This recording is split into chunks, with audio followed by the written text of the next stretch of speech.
Hi, in this short video I would like to present the basic settings of my hot pipe node. For this presentation I will use the Bezier curve.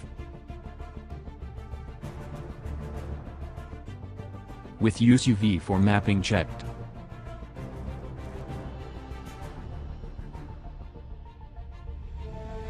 Okay, let's start.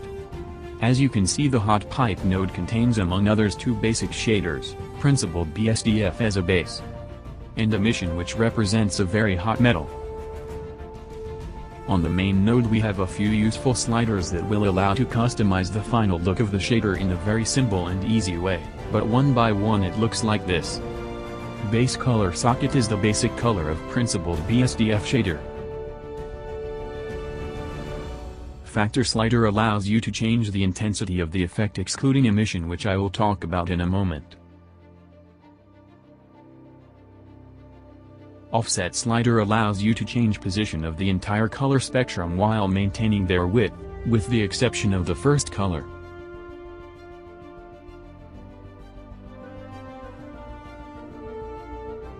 Global spreading slider allows you to control the width of all colors at the same time.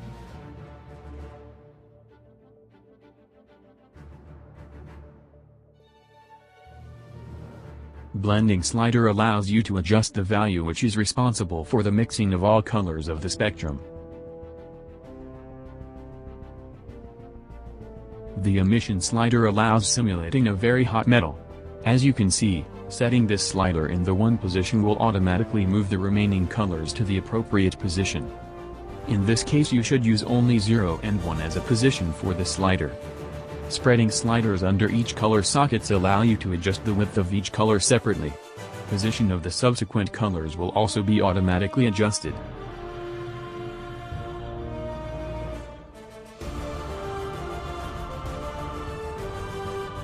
The last three sockets also come from principled BSDF, which I don't think I have to explain.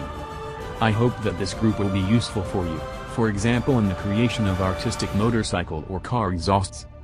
Link to the free download is in the description. Thank you for watching.